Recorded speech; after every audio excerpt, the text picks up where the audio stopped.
Touring cinemas நேயர்களுக்கு வணக்கம். Welcome to the show viral cinema.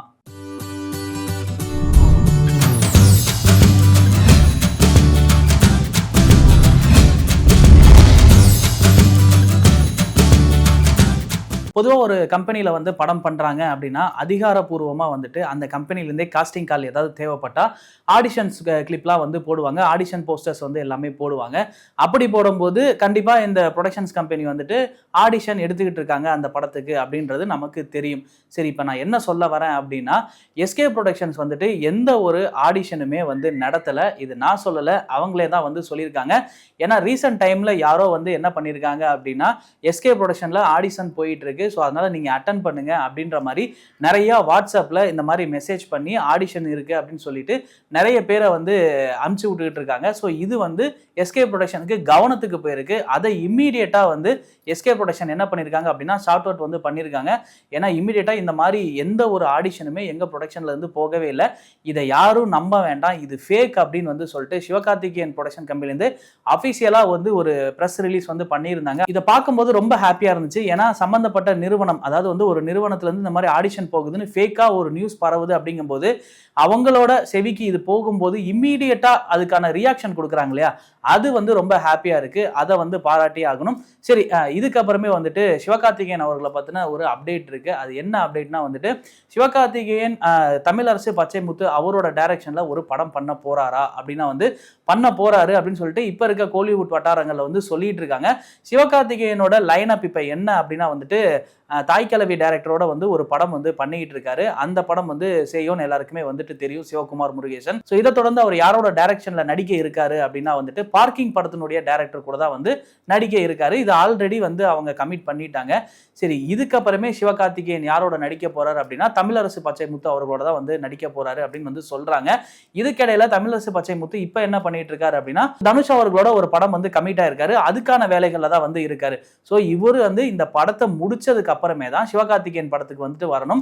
So இப்போ கோலிவுட் வட்டாரங்கள்ல என்ன சொல்றாங்க அப்படின்னா, சிவகார்த்திகேயனுக்கும் தனுஷுக்கும் இடையே நிறைய போட்டி இருக்கு. ஏன்னா அமரன் படம் வந்து ராஜ்குமார் பெரியசாமி பண்ணாரு, இமீடியட்டா தனுஷ் வந்து அங்க கூப்பிட்டுக்கிட்டாரு. ஸோ இப்போ வந்து இவர் தனுஷோட பண்ண போறாருங்கும் போது முடிச்சதுக்கு அப்புறம் சிவகார்த்திகேயன் இங்க இழுத்துக்கிறாரு. ஸோ அதனால வந்து தனுஷுக்கும் சிவகார்த்திகேயனுக்கும் இடையே வந்து போட்டி வலுவாகுது. ரெண்டு பேர்ல வந்து யாரு ஹிட் கொடுத்துக்கலாம் அப்படின்ற மாதிரிலாம் பாக்குறாங்க. அப்படின்றனால தான் இந்த ஒரு விஷயங்கள்லாம் நடக்குது அப்படின்னு கோலிவுட் வட்டாரங்கள் சொல்றாங்க. சரி, அதெல்லாம் முற்றுவோம். இந்த படம் என்ன மாதிரியான கதைக்களமா இருக்கும் அப்படின்னா, ஆல்ரெடி தமிழரசு பச்சைமுத்து அவர்கள் வந்து பார்த்தோம் அப்படின்னா கனா படத்தில் அசிஸ்டன்ட் டைரக்டரா ஒர்க் பண்ணியிருந்தாரு. அதில் வந்து ஒரு போஸ்ட் ட்ராமா. அதுக்கப்புறமா அவர் எடுத்த முதல் படம் என்ன அப்படின்னா வந்துட்டு எல்லாருக்குமே தெரியும், லப்பர் பந்து. அதுவுமே வந்து ஒரு போஸ்ட் ட்ராமா. அதுக்கப்புறம் ஃபேமிலி என்டர்டைன்மெண்ட் எல்லாமே காமெடி உள்ள இருக்கும். ஸோ ஒரு கலவையான ஒரு கமர்ஷியல் கண்டென்ட்டாக வந்து இருந்தது. சூப்பர் டூப்பராகவும் ஹிட் ஆச்சு. ஸோ இந்த படமுமே வந்து அதே மாதிரியான ஒரு ஜானர்ல இருக்கும் அப்படின்னு வந்து சொல்றாங்க. ஸோ இந்த ஒரு சப்ஜெக்ட் அப்படின்றது வந்து ஒரு டூ எர்லியர் அப்படின்னே வந்து சொல்லலாம். ஏன்னா இப்போதைக்கு டாக் தான் வந்து போயிட்டு இருக்கு. கூடிய விரைவில் தான் அஃபிஷியலாக அவங்க படம் பண்றாங்களா, பேச்சுவார்த்தையெல்லாம் வந்து போயிட்டு இருக்கு. ஸோ அது என்ன அப்படின்றது தெரிய வரும், பொறுத்திருந்து பார்ப்போம். சியான் விக்ரம் அடுத்ததா என்ன படம் பண்ண போறாரு அப்படின்னா, இருமுகன் டைரக்டரோட ஒரு படம் பண்ண போறாரு ஆனந்த் சங்கரோட. அதுக்கான அறிவிப்பு டீசர் அப்படின்னே வந்து சொல்லலாம். அனௌன்ஸ்மெண்ட் டீசர் வந்து ரிலீஸ் பண்ணியிருந்தாங்க. இந்த படத்துல சியானோட லுக்கு எல்லாமே வந்துட்டு நல்லா இருந்தது. ரீசெண்டா சியான் அவர்களுக்கு வந்துட்டு எந்த படமே பெருசா அவர் நினைச்ச அளவுக்கு வந்து கை கொடுக்கல. ஸோ நிறைய படங்கள் வந்து எதிர்பார்ப்புகள் அதிகமாக இருந்துச்சு. இன்னொன்று வீரதீர சூரனுக்குமே வந்துட்டு நல்ல ஒரு எதிர்பார்ப்பு இருந்தது. பட் ஆனால் எதிர்பார்த்த அளவுக்கு ஆடியன்ஸ் கிட்ட போச்சா அப்படின்றது இல்லை, கலவையான விமர்சனம் தான் வந்து இருந்தது. சரி, இப்போ இந்த அனௌன்ஸ்மெண்ட்டுக்கு வந்து இந்த அனௌன்ஸ்மெண்ட் பண்ணப்பையில இருந்தே வந்து ரசிகர் மத்தியில மிகப்பெரிய ஒரு எதிர்பார்ப்பு கிரியேட் ஆயிருச்சு அப்படின்னு தான் வந்து சொல்லணும். சியான் 63 அப்படின்னு இப்போதைக்கு இதுக்கு டைட்டில் வந்து வச்சிருக்காங்க. சரி, இந்த படம் எப்போ ஆரம்பிக்க போறாங்க, எப்படிலாம் வந்து ஷூட் பண்ண போறாங்க அப்படின்றது வந்து தெரிஞ்சுக்கலாம். ஸோ சியான் 63 வந்து பார்த்தோம் அப்படின்னா ஜூலை ஃபர்ஸ்ட் வீக்ல இருந்து வந்து ஷூட்டை ஆரம்பிக்கிறாங்க. எங்கெல்லாம் வந்து படத்தை வந்து படமாக்க போறாங்க அப்படின்னா, சென்னை அதை இருக்கிற சுற்றி இருக்க வட்டாரங்களில் தான் வந்து படமாக்க போறதா வந்து அஃபிஷியலாக வந்து சொல்லியிருக்காங்க.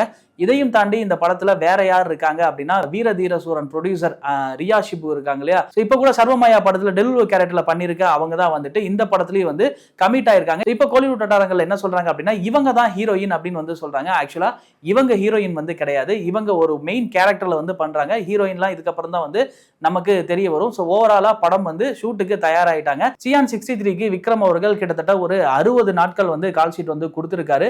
ஸோ இந்த படத்தை பத்தின மேலும் விவரங்கள்லாம் வந்து இன்னும் கொஞ்ச நாள்ல வந்து தெரிய வரும். பொறுத்திருந்து பார்ப்போம் படம் என்ன மாதிரியான ஜானரா கிரியேட் ஆகுது. ஸோ ஓவராலா சியான் 63 அனௌன்ஸ்மெண்ட் வீடியோ ரொம்ப நல்லா இருந்துச்சு. அதே மாதிரி எல்லாமே நல்லா இருந்தா நல்லா இருக்கும். நவாசுதீன் சித்திக். ஸோ இவருடைய பேர் வந்து கேட்டாலே இவர் வந்து ஒரு நல்ல நடிகர் அப்படின்னு வந்து எல்லாருமே சொல்லுவாங்க. பேட்ட படத்துலையுமே வந்து ரொம்ப சிறப்பான நடிப்பை வந்து வெளிப்படுத்தியிருப்பார். இப்போ நவாசுதீன் சித்திக் என்ன அப்படின்னு தானே வந்து கேட்குறீங்க. ஆக்சுவலாக வந்துட்டு ரீசெண்டாக ஒரு நாளிதழுக்கு வந்து இன்டர்வியூ கொடுத்திருந்தாரு. அந்த இன்டர்வியூவில் அவர் சொல்லதை கேட்கும்போது நமக்கே வந்து கண் கலங்குது அப்படின்னு வந்து சொல்லலாம். ஏன்னா நல்ல நடிகர்கள் எல்லாமே வந்து இவ்வளோ பெரிய ஒரு ட்ராமாவை கடந்து வந்திருக்காங்களா அப்படின்ற மாதிரி தான் இருக்குது. இவ்வளோ பெரிய வலியும் வேதனையும் அவங்களுக்குள்ள இருக்குது அப்படின்னு அவங்க சொல்லி கேட்கும்போது பா இப்படிலாம் ஒரு விஷயம் வந்து நடக்குது அப்படின்னா உண்மையாலுமே வருத்தத்துக்குரிய விஷயம் தான் அப்படின்னு தான் வந்து சொல்லணும். ஏன்னா அவரு நடிகராகணும் அப்படின்ற காலகட்டங்களில் கிட்டத்தட்ட ஒரு 10 வருஷமா வந்துட்டு நான் துரதிருஷ்டசாலியாக தான் வந்து இருந்தேன். ஏன்னா எந்த வாய்ப்புமே எனக்கு வந்து கிடைக்கல. ஒவ்வொரு தடவுமே வந்து வாய்ப்பு கிடைக்கும் போது நான் என்ன பண்ணுவேன் அப்படின்னா கண்டிப்பாக அந்த தடவை நமக்கு வந்து வாய்ப்பு கிடைச்சிடும் அப்படின்னு ஆசையாக இருக்கும்போது அந்த வாய்ப்பு கை நழுவி போயிடும். என்னோட ஃப்ரெண்ட்ஸு கிட்ட கூட போய் வந்து நான் சொல்லுவேன், எனக்கு இந்த வந்து படத்தில் வாய்ப்பு கிடைச்சிருச்சு அப்படின்னு சொல்லும்போது ரொம்ப ஹாப்பியாக இருக்கும். ஆனால் என்னையே அறியாமல் ஏதோ ஒரு தருணத்தில் வந்து அந்த வாய்ப்பு கை நழுவி போயிடும். ஒரு சில சமயம் என்னெல்லாம் கூப்பிடாமலாம் கூட படத்தை ஆரம்பிச்சிருக்காங்க. அந்த நேரத்தில் வந்து நடு ரோட்டில் நின்றுட்டு நான் அழுதுருக்கேன். யாராவது சுற்றி முற்றி பார்க்குறாங்களா அப்படின்னு சொல்லிட்டு தான் கண்ணை தொடச்சிட்டு போவேன். அப்படியுமே சுற்றி முற்றி பார்க்கல அப்படின்னாலும் பார்த்தாலும் அப்படின்னாலும் யாருக்கும் தெரியாத மாதிரி அழுதுட்டு நடு ரோட்டில் தான் வந்து நான் நிற்பேன். இதெல்லாம் தாண்டி இன்னொரு விஷயம் என்ன சொல்லியிருந்தாரு அப்படின்னா, இந்த ஆடிஷன்ஸ் ட்ரை பண்ணுற காலங்களில் வந்து நடிகர்களுக்கு பொதுவாகவே நிறைய இன்டர்வியூவில் வந்து சொல்லியிருப்பாங்க, நான் ஒரு நாள் சாப்பிடாம இருந்தேன், 2 நாள் சாப்பிடாம இருந்தேன் அப்படின்லாம் சொல்லுவாங்க. அதே மாதிரி நவாசுதீன் சித்திக்கும் வந்து இந்த மாதிரியான ஒரு ப்ராப்ளமும் வந்து ஏற்பட்டிருக்கு. அவருடைய ஆரம்ப காலங்களில் கிட்டத்தட்ட 3 நாட்கள் 4 நாட்கள்லாம் வந்து சாப்பிடாம இருப்பாராம். அந்த நேரத்தில் வந்துட்டு அவருக்கு செலவுக்குமே வந்து கையில் அதிகமாக காசு இருக்காது. அப்போ நான் என்ன பண்ணுவேன் அப்படின்னா இந்த பார்லேஜி பிஸ்கெட் இருக்கு இல்லையா, ஸோ அதை மட்டும்தான் வந்து நான் சாப்பிடுவேன். என்னோட ஆரம்ப காலகட்டத்தில் நிறைய எனக்கு வந்து இந்த மாதிரியான ஸ்ட்ரகிள்ஸ் வந்து இருந்தது. அதெல்லாம் கடந்து தான் நான் வந்து வந்திருக்கேன். ஸோ இப்போ அந்த பார்லேஜி பிஸ்கெட்டை திரும்பி பார்க்கும்போதும் சரி, அது என் கண்ணு முன்னாடி இருக்கும்போதும் சரி, நான் எடுத்து சாப்பிடும் போதும் சரி, அந்த பழைய நினைவு எனக்கு எப்போதுமே வந்துகிட்டே இருக்கும் அப்படின்னு சொன்னேன். இந்த விஷயம் தான் வந்து நவாசுதீன் சித்திக் சொன்னதுக்கு அப்புறமே வந்துட்டு இன்டர்நெட்ல ரொம்ப ட்ரெண்டா போயிட்டு இருக்கு. விக்னேஷ் சிவனோட டைரக்ஷன்ல பிரதீப் ரங்கநாதன் நடிச்சு ரிலீஸ் ஆன படம் தான் எல்ஐகே.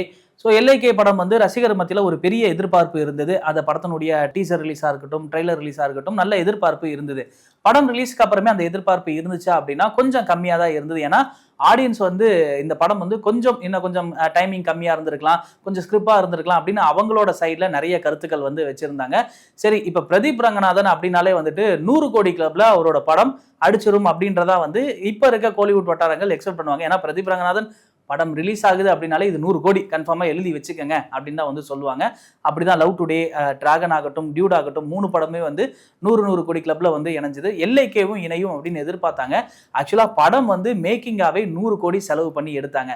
ஆனால் வசூல் ரீதியில் 100 கோடி அடிச்சுதா அப்படின்னு வந்து கேட்டால் இல்லை. கிட்டத்தட்ட படம் ரிலீஸ் ஆகி 25 நாள் ஆகுது. வேர்ல்டு வைடாக வந்து படத்தை வந்து எவ்வளோ கலெக்ட் ஆயிருக்கு அப்படின்னு பார்க்கும்போது 66 கோடி தான் வந்து இப்போ வரைக்குமே கலெக்ட் ஆயிருக்கு. ஸோ பிரதீப் ரங்கநாதன் அவருடைய கெரியரில் இந்த படம் வந்து இந்த பட்ஜெட்டும் சரி, இதை கலெக்ட் பண்ண பட்ஜெட்டுமே வந்து ஹை தான். 66 கோடின்றது வந்து ஒன்றும் சும்மாலாம் வந்து கிடையாது. ஆனால் இதுக்கு முந்தின படங்கள் எல்லாமே பண்ணதை வச்சு பார்க்கும்போது அவருக்கு கெரியரில் இந்த படம் வந்து ஒரு ஃபெயிலியர் அப்படின்னே வந்து சொல்கிறாங்க. ஸோ எல்ஐகே படம் வந்து என்னதான் ஃபியூச்சரிஸ்டிக்காக எடுத்திருந்தாலும் பார்க்கறதுக்கும் மேக்கிங்காகவும் ரொம்ப அருமையாக இருக்கும். ஒரு சில சின்ன சின்ன லேகிங் மட்டும்தான் இருக்கும்னு நான் சொல்லலை, ஆடியன்ஸ் தான் வந்து சொல்கிறாங்க. சரி, பிரதீப் ரங்கநாதனுடைய படம் இந்த 66 கோடி தான் கலெக்ட் ஆயிருக்கு அப்படின்னு சொல்லும்போது கோலிவுட் வட்டாரங்களில் வந்துட்டு மிகப்பெரிய ஒரு அதிர்ச்சியில் இருக்காங்க. ஏன்னா அடுத்தடுத்து அவருடைய படங்களுக்கு வந்து நிறைய எக்ஸ்பெக்டேஷன் இருக்கு. ஸோ இந்த படத்திலேயே இப்படி ஒரு அடி இருந்துச்சு அப்படின்னா அடுத்தடுத்த படங்கள் யாரு நம்பி பண்ணுவாங்க அப்படின்ற மாதிரியான பேச்சுக்கள்லாம் வந்து போயிட்டு இருக்கு. ஆனால் இதையெல்லாம் தாண்டி ஸோ பிரதீப் ரங்கநாதன் அவர்களுக்கு வந்துட்டு நிறைய லைனப் இருக்கு. இந்த ஒரு படம் வந்து 66 கோடின்றது வந்து சாதாரண விஷயமும் கிடையாது அப்படின்னு தான் வந்து சொல்றாங்க. ஸோ ஓவராலா எல்ஐகே 66 கோடியோட கலெக்ட் பண்ணி 25வது நாளை கடந்து போயிட்டு இருக்கு. சல்மான் கான் இப்போ ரீசெண்டாக வந்து வம்சியோட டைரக்ஷனில் படம் நடிக்க இருக்காரு. இந்த படத்தில் வந்துட்டு நயன்தாரா தான் ஹீரோயினாக பண்ணுறாங்க. யார் ப்ரொடியூஸ் பண்ணுறாங்க அப்படின்னா தில்ராஜு அவர்கள் தான் வந்து ப்ரொடியூஸ் பண்ணுறாங்க. இந்த படத்தில் வந்துட்டு இன்னொரு அப்டேட் என்ன இருக்குது அப்படின்னா இந்த படத்துக்கு 4 மியூசிக் டைரக்டர் சேர்ந்து மியூசிக் பண்ண போகிறாங்க. ஸோ இது என்ன மாதிரியா வரப்போகுது, அவங்களுக்குள்ள என்ன மாதிரியான ஒர்க்ஸ்லாம் வந்து கொடுக்க போகிறாங்க. ஏன்னா first half second half 2 director அப்படின்னா கொடுக்கலாம். 4 டேரக்டர் அப்படிங்கும்போது 20 நிமிஷம் பிரித்து கொடுக்க முடியாது.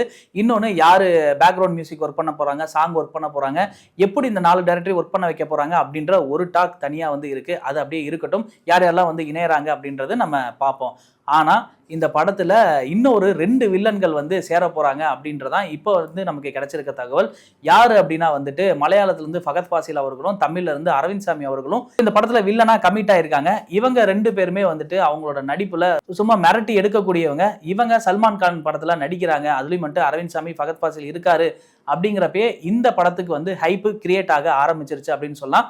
ஏன்னா ரீசெண்ட் டைம்ல வந்து சல்மான் கானுக்கு எந்த படமுமே பெரிய ஹிட் இல்ல. இந்த படம் அப்படிங்கும்போது ரசிகர் மத்தியில ஒரு எதிர்பார்ப்பு நார்த் சைடுல மட்டுமே இல்ல, சவுத் சைட்லயும் வந்து அழகா கிரியேட் ஆயிருக்கு அப்படின்னு சொல்லலாம். ஸோ பொறுத்திருந்து பார்ப்போம் படம் எந்த அளவுக்கு வரப்போகுதுன்னு சொல்லிட்டு. இதோட நான் கிளம்புறேன். நெக்ஸ்ட் வர வைரல் சினிமாவில் வந்து உங்களை மீட் பண்றேன். And bye from signing off VJ Arjun Manikandan.